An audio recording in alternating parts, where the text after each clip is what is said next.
Hi, everyone. Thank you so much for joining us. We're here with Carolyn Prince, one of our authors. I'm so excited to talk to you today. Thank you so much for having me, Georgie. It's a pleasure to work with you guys. I love it. Thank you. Thank you. Well, let's get right into it. Tell us All about right. the book. Of course, I know a little bit about it, but I'm sure our audience would like to hear everything about your beautiful book. Wow. So there's so much to talk about. Chasing Air is the name of the book. And it's been a long time in coming, Georgie. In my 30s, I had a time where I needed to really look at what I was going to do with life. And I have to tell you, I did a storyboard in my late 40s. And guess what? I mean, late 30s, early 40s. And guess what happened? I put all the things that I would like to happen in my life. And one of them was write a book. What's strange is every single thing happened but the book, right? So here we are several years later.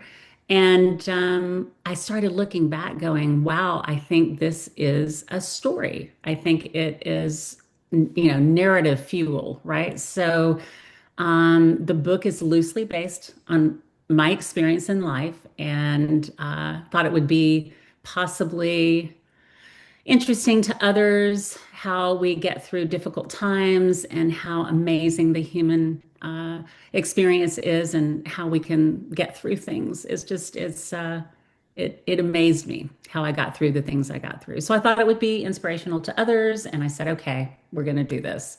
And the book is about me growing up in the South, which was in the 70s, a very interesting time. And it goes through my life and it's a lot of fun, very adventurous and sometimes tragic, but it's got some good stuff. I had enough meat to put in there, so I think people will enjoy reading it. I hope they do, right? Yeah.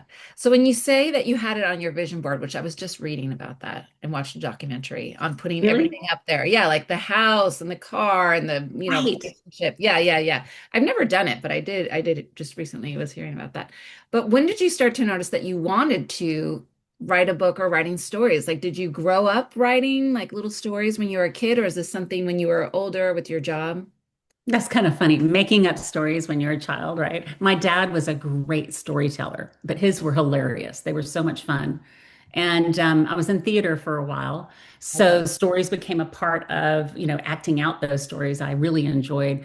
Writing was, I used to write journals, but I was scared people were going to read them, So I got to the point where I stopped writing in journals, but I started journaling again in my late 20s, early 30s. And you go back and read it, and it's pretty impressive what comes out of you, when you write in a journal. So I would say that I looked at my own writing in the journal and said, "Oh, this I might could do this, right?" Yeah. So it was something that you saw in yourself. It wasn't people, someone else There that, was a lot of people who said you should, everybody goes, you should write a book. yeah. When you have something happen that's pretty either tragic or life-changing and you've gotten through it, people go, oh, you should write a book and inspire people. But I was scared. I was like, oh, no, I can't do that. Yeah. But once I started reading my journals and understanding what I had done and the story behind it, I went, well, maybe there is something here. And my current husband, who's wonderful of 20 years, said, do it, just do it. So I had a huge support as well. So I appreciate you asking that question because, yeah, I had a lot of support.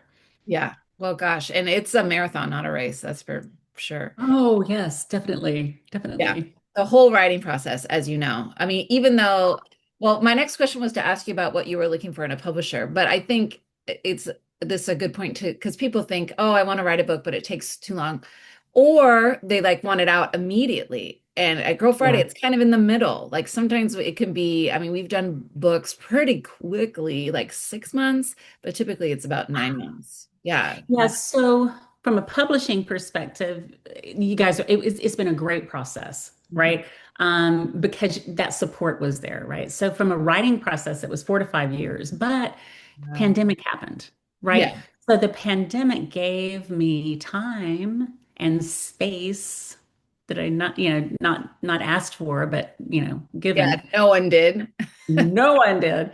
I would say that was the time that I said, okay, I have the time and, solitary time to do it.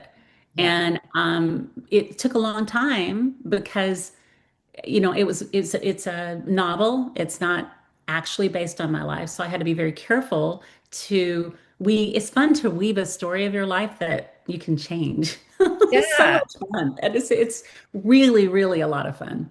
Yeah. Tell me about that. That's interesting because you decided not to go memoir. You Oh, yeah. fictionalized it. And why is that? Because it was more, you felt like you had more freedom to be brave or something like that to change. Yeah, it was too personal. And there's times that I say to people, actually giving the whole spiel of what happened is not necessarily, as my mama would say, you don't want to tell everything, you know? Oh boy.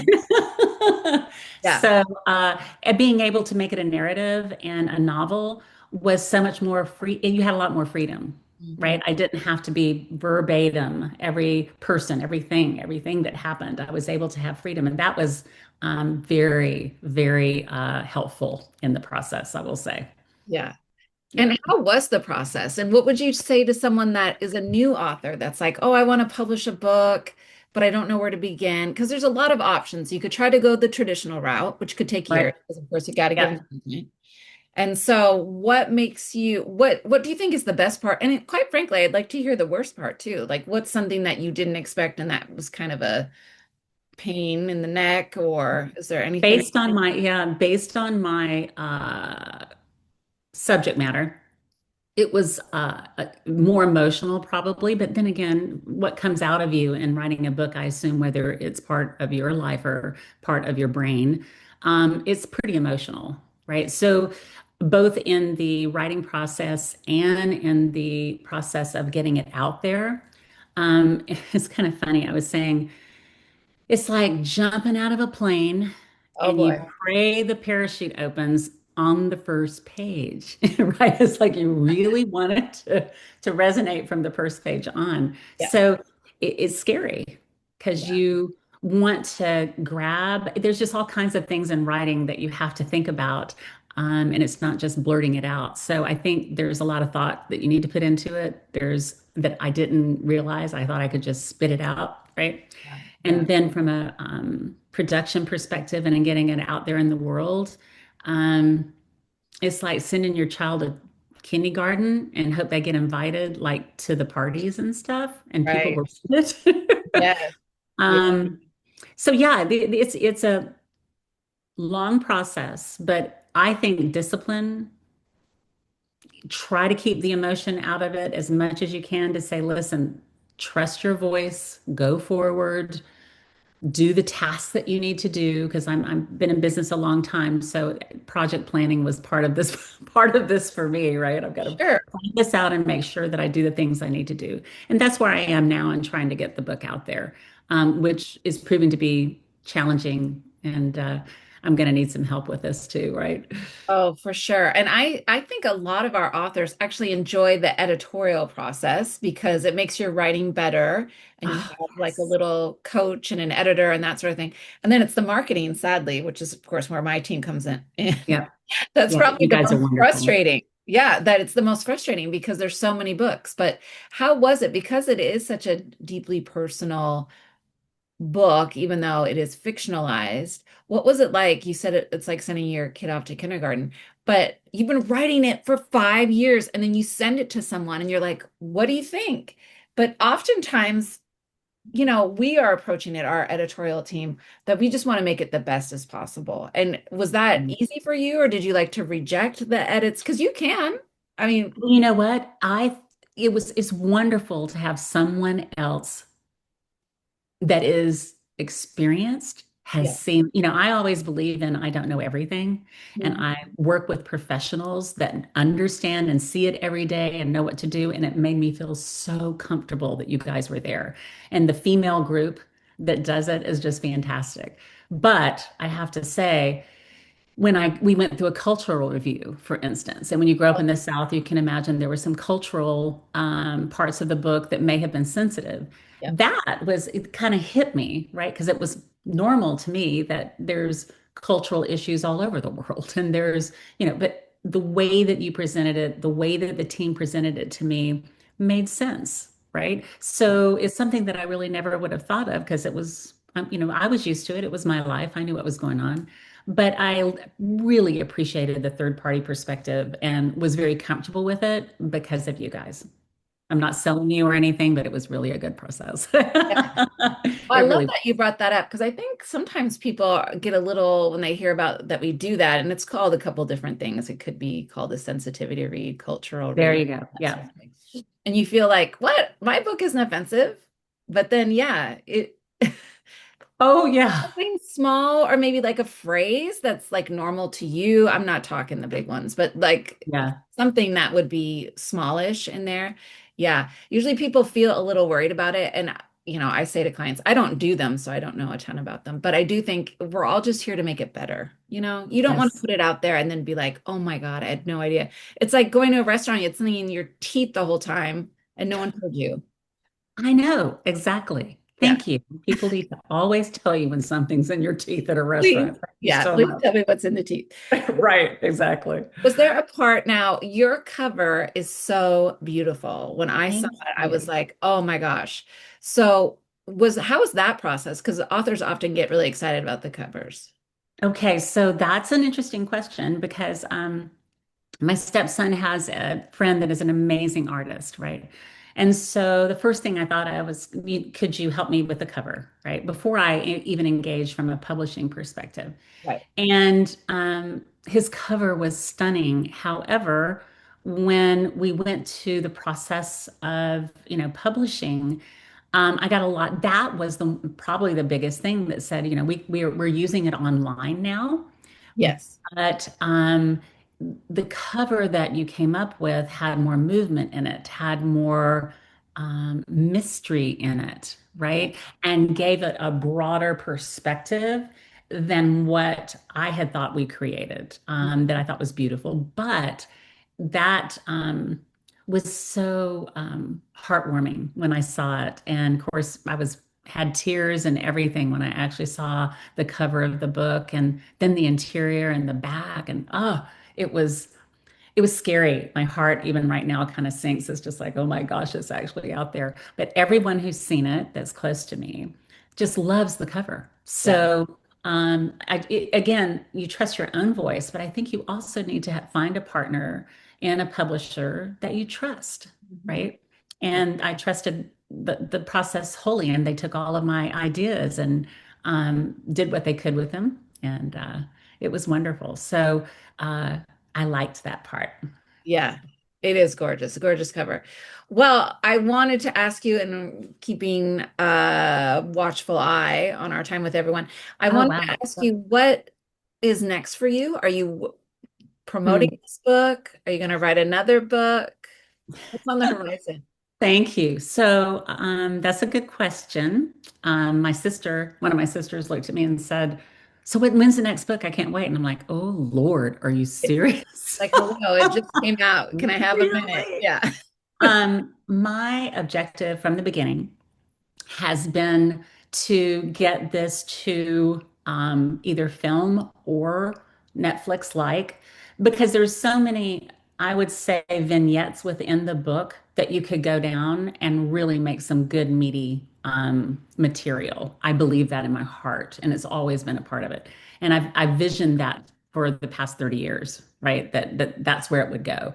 Now, I think there's a lot more material, and it would be so much fun to write another book. But I want to see the success of this one first, Yeah. and get some traction. I'm doing a reading in Gualala, California, Northern California, where some of the book is written about in the end of August, and then I'm going to be in New York in November.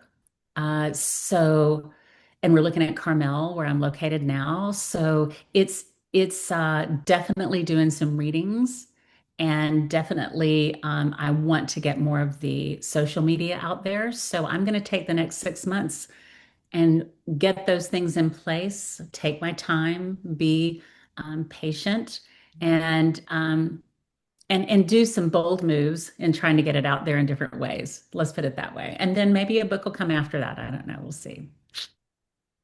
So, in thinking of your ideal reader, who would be the perfect audience to read your book, Chasing Air?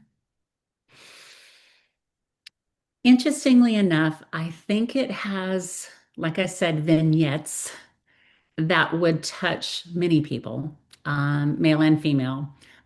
But two audiences. One is women, of course, because it shows the resiliency Mhm. and the ability to overcome, and not only overcome, but it can be exhilarating coming out of some difficult times. If you're able to get through it, it's so amazing what the human being can get through and actually accomplish afterwards if you catapult yourself from it into something positive, right? Number two is I think younger girls will kind of be surprised at what was experienced in the 70s and 80s.